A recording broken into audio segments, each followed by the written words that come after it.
Close your eyes and picture it. A field soaked in fog and blood. 10,000 men advance in silence, faces painted with madness, hearts pounding like war drums. Some were raised with swords in their cribs. Others were molded by empires that worshipped death as discipline. Across centuries, they carved fear itself into the memory of mankind. When they marched, kingdoms trembled. When they screamed, even the bravest forgot how to breathe. These were not soldiers. They were instruments of terror. Their tactics became legends, their rage a religion. From the sun-burned deserts of Africa to the frozen gates of Greece, their stories echo through time like steel scraping bone. Tonight, we summon their ghosts, the 10 warrior elites who bent history through sheer will and slaughter. You will learn how courage can rot into obsession and how discipline can turn men into myths. This is not a list. It is a resurrection. Welcome to Dark History, where valor meets damnation. Subscribe and join the ranks of those who dare to remember what war truly costs. In the mist of ancient Greece, order itself became a weapon. The Hoplites were no lone champions seeking glory. They were the living geometry of war. Shoulder to shoulder, bronze-clad men moved as one breathing organism, an iron tide that crushed chaos beneath its rhythm. Their long spears, the dory, pierced through gaps invisible to the untrained eye. Their round shields locked together like the plates of a god's armor.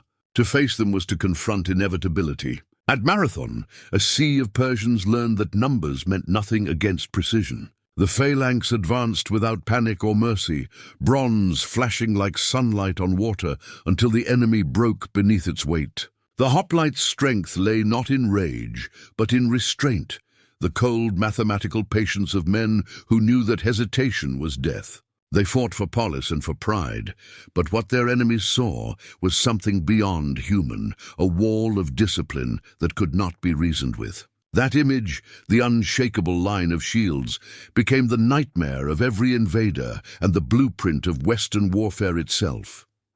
In the heart of the Aztec Empire, where blood was currency and fear was law, 2 brotherhoods ruled the art of war, the Jaguars and the Eagles. They were not soldiers. They were omens. Chosen from childhood, trained in temples where pain was sacred, these warriors were sculpted to fight, to bleed, and to terrify. Their weapons were extensions of their souls. The macuahuitl, a wooden blade lined with volcanic glass, could slice through flesh as easily as steel. Their atlatl dart throwers hurled death from a distance. But it was not the tools that haunted enemies, it was the faces behind them. Painted in jaguar spots or feathered in gold, they looked less like men and more like divine predators unleashed by the gods themselves. They fought not to kill, but to capture, dragging foes home for sacrifice, where their screams would echo through Tenochtitlan's pyramids. To face a jaguar or an eagle was to face a hunter who believed your death pleased the sun. In ritual wars, they danced with blood. In conquest, they burned cities into ash. Their fury, their rhythm, and their sacred brutality carved the Aztec name into eternity. In the sun-scorched lands of southern Africa, a new kind of army was born. Not from conquest, but from perfection.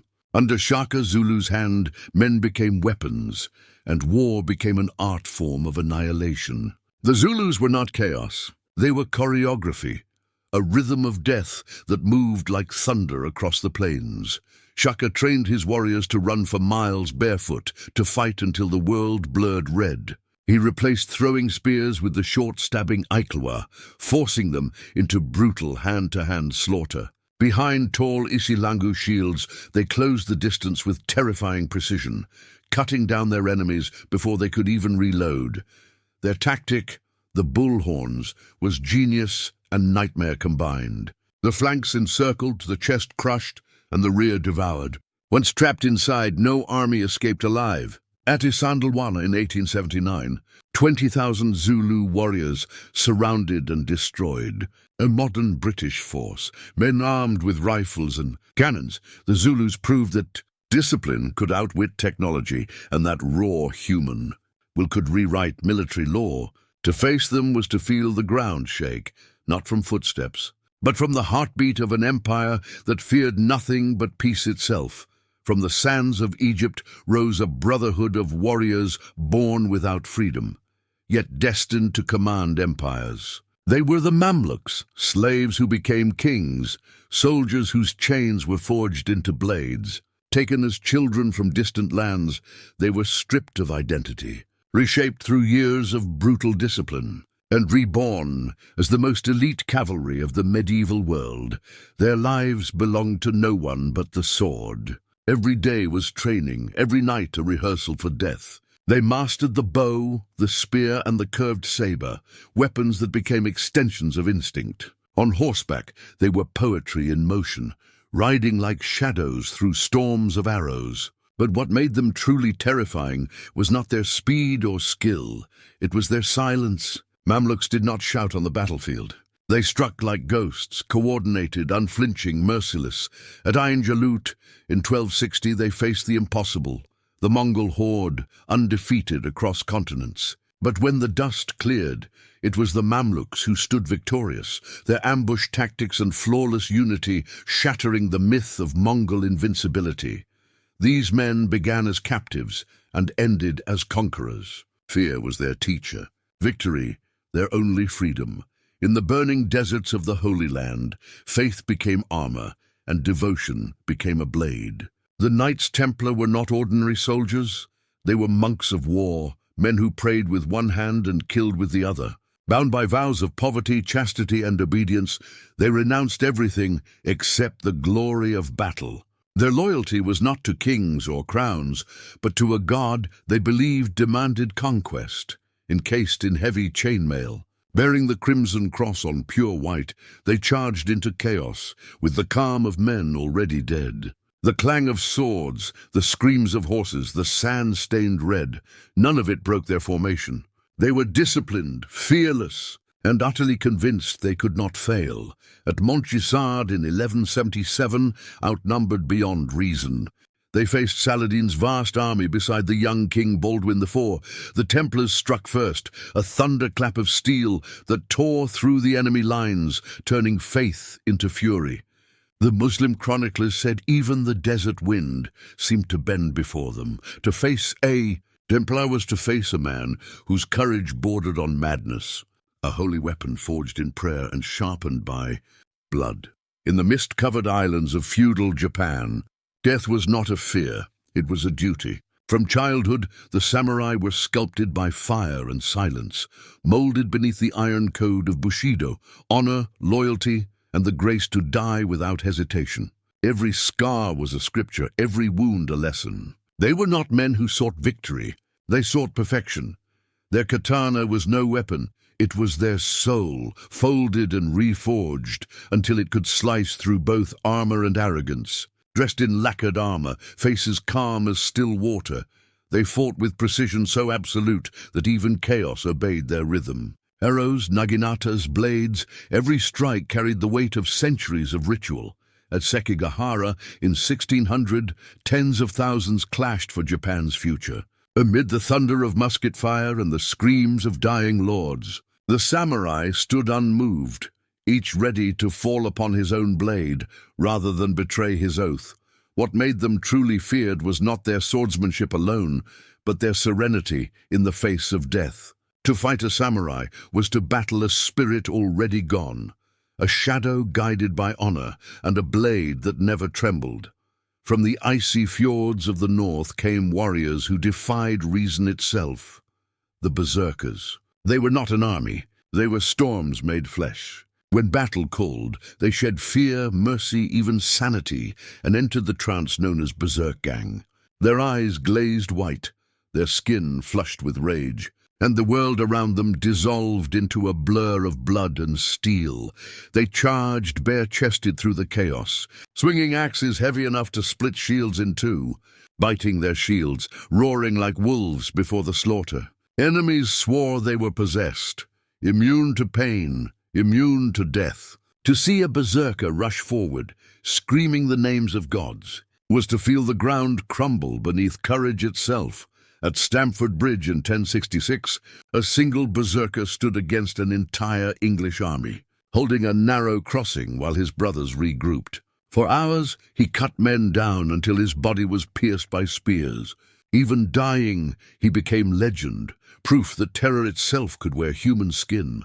The Berserkers were not soldiers bound by rank or reason. They were the raw howl of chaos, a reminder that the most dangerous weapon on earth is the human soul unchained. In the heart of the Persian Empire, there existed an army that defied death, the Immortals. 10,000 warriors who never seemed to fall.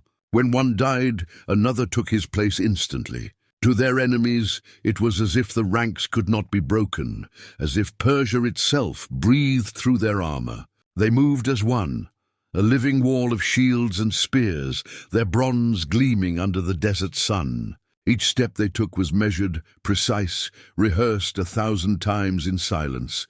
At Opis, they marched against Babylon's defenders, and when the dust settled, the city's fate was sealed. The sight of their endless advance broke men before the first arrow flew. The Immortals didn't need to shout. Their silence was the roar of empire. They were death given order, soldiers who turned fear into obedience, but then came those who feared nothing, the Mongols. In the wind-swept steppes of Asia, Genghis Khan forged an army that moved faster than thought itself. Children learned to ride before they could walk, and to kill before they could pray. Their bows could pierce armor from half a mile away. Their horses ran until their hearts nearly burst, and their minds were sharpened into weapons of strategy. The Mongols didn't conquer, they consumed. They studied every army they fought, adapted every tactic, and left behind only ash and silence. When the princes of Rus gathered their might at the Battle of the Kalka River, they believed numbers would save them. But the Mongols feigned retreat, drew them in, then surrounded them in a perfect circle of death. By nightfall, the earth was slick with blood and the air thick with smoke. The Mongols didn't just win. They rewrote how war was fought. Their speed was terror, their discipline unnatural. Cities surrendered at the mere rumor of their approach. To face the Mongols was to stand against inevitability itself, the storm that didn't stop until the world ran out of breath. And yet, before them all, before the Immortals, before the Mongols, before the world learned the mathematics of death, there were the Spartans. In the narrow pass of Thermopylae, 300 stood against an empire, not for victory but for legacy. From childhood, Spartan boys were stripped of weakness, molded by pain, taught that fear was the only enemy worth killing. Their flesh became stone, their souls became steel. As dawn broke, the Persians advanced in waves, but the Spartans did not move. Shoulder to shoulder, shield to shield, they formed a wall that felt eternal. Arrows darkened the sky, yet their spears found every gap, every weakness. They fought not like men, but like destiny refusing to die. For 3 days, they defied a force 1,000 times their size. And when betrayal came, they stood their ground. Leonidas fell, but his defiance did not. His death became the heartbeat of courage itself, proof that the human will could roar louder than any empire. The Persians took the pass, but history took the Spartans. Across all ages, from Persia's immortality to Mongolia's storms to Sparta's sacrifice, one truth binds them. Power fades, but fear endures. These 10 warrior legions remind us that true dominance is not written in blood, but in memory. They were born to fight, trained to kill, destined to be remembered. And centuries later, when the wind howls over old battlefields, it still carries their names, because legends never die. They only wait for war to begin again. War built empires, but it also buried them. Every blade that carved glory also carved grief. From the Spartans who stood their ground, to the Mongols who burned the world, to the Berserkers who became storms, every legend paid the same price, their humanity. And that's the truth most history books bury, that behind every victory lies 1,000 forgotten graves. So remember this, the deadliest warriors weren't the ones who killed the most. They were the ones who refused to kneel, even when death itself came for them. Because courage fades, flesh turns to dust. But legacy roars forever.